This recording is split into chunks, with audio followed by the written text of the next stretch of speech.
Inilah perjalanan karir Ferdy Sambo di kepolisian, Jenderal Bintang 2 termuda dan kini dipecat secara tidak hormat.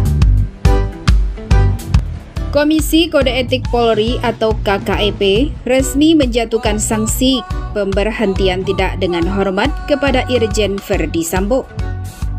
Irjen Ferdy Sambo terbukti melanggar kode etik kepolisian dalam kasus pembunuhan Brigadir J atau Brigadir Nofriansah Yosua Huta Barat di rumah dinasnya. Dengan adanya sanksi PTDH, Irjen Ferdy Sambo resmi dipecat sebagai anggota Polri. Pemecatan tersebut sekaligus mengakhiri karir yang telah dibangun Irjen Ferdy Sambo selama 28 tahun.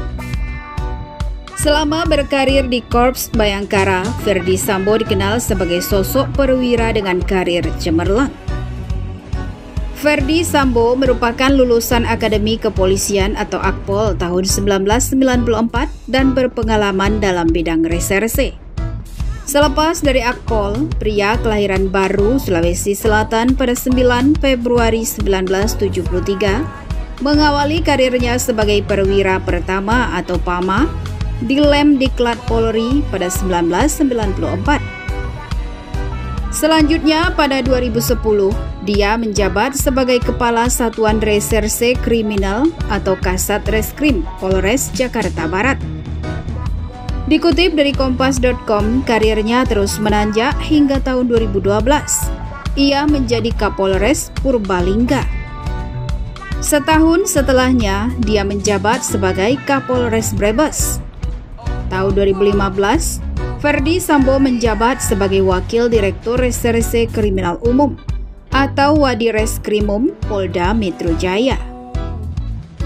Ferdy Sambo juga sempat dipercaya menjadi Kepala Subdirektorat atau Kasubdit 4. Lalu ia ditunjuk Kasubdit 3 Direktorat Tindak Pidana Umum atau Ditipidum Bareskrim Polri pada 2016.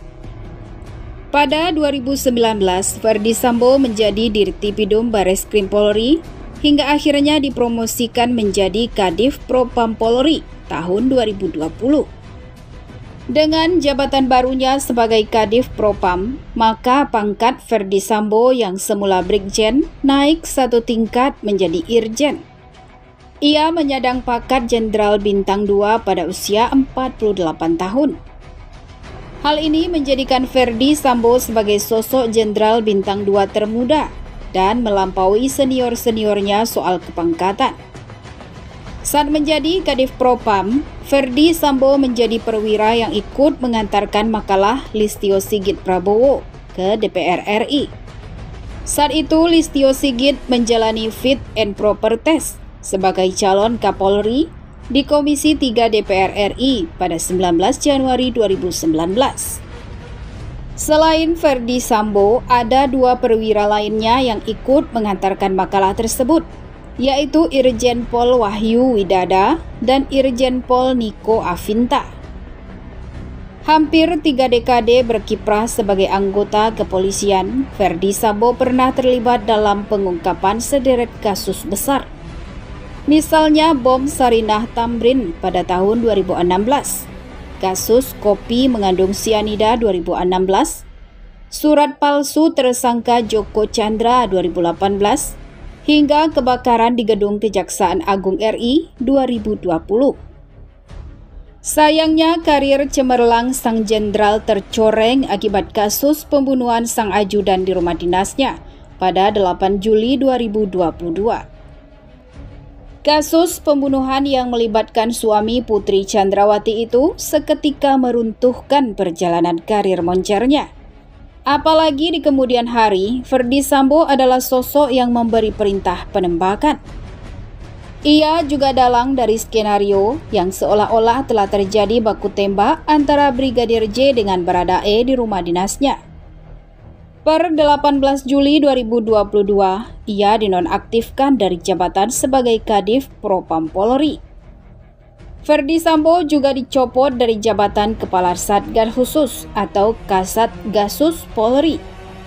Tak cukup sampai di situ, Kapolri Jenderal Listio Sigit Prabowo memutasi Ferdy Sambo dan ditempatkan di Yanma Polri pada 4 Agustus 2022. 22 hari kemudian Ferdi Sambo mengikuti sidang kode etik yang menentukan nasibnya sebagai anggota Polri. Tok, hasil sidang telah diputuskan dan Ferdi Sambo dipecat dari Polri. Memberikan sanksi pemberhentian tidak dengan hormat atau PTDH sebagai anggota Polri, kata Kabak Intelkam Polri, Komjen Pol Ahmad Doviri, sebagai pimpinan sidang. Selain sanksi pemecatan, Ferdi Sambo juga dijatuhkan sanksi etik dengan dinyatakan sebagai perbuatan tercela dan sanksi administratif berupa penempatan khusus selama 40 hari. Atas keputusan majelis sidang ini, Ferdi Sambo langsung mengajukan banding. Ferdi Sambo juga mengakui kesalahannya terkait menjadi otak pembunuhan terhadap Brigadir J. Meski begitu, Ferdi Sambo menyebut dirinya akan menerima hasil keputusan banding yang dia ajukan. Dikutip dari wikipedia.org, inilah riwayat jabatan Irjen Ferdi Sambo.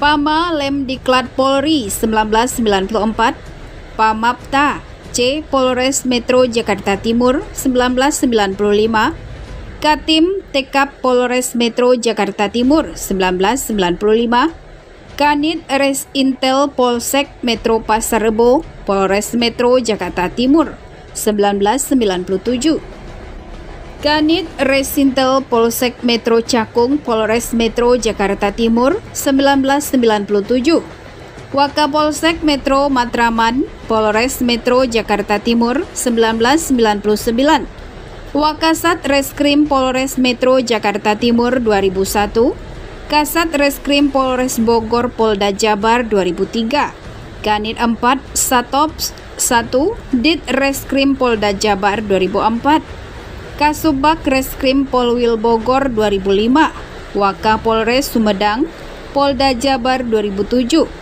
Kasiaga Ops Biro Ops Polda Metro Jaya 2008, Kasat 5 Ranmor Ditreskrimum Polda Metro Jaya 2009, Kasat Reskrim Polres Metro Jakarta Barat 2010, Kapolres Purbalingga 2012, Kapolres Brebes 2013, Wadireskrimum Polda Metro Jaya 2015, Kasubdit 4 Ditipidum Bareskrim Polri 2016, Kasubdit 3 Ditipidum Bareskrim Polri 2016, Koors Pripim Polri 2018, Dirti Pidum Bareskrim Polri 2019, Kadif Propam Polri 2020, Pati Yanma Polri 2022.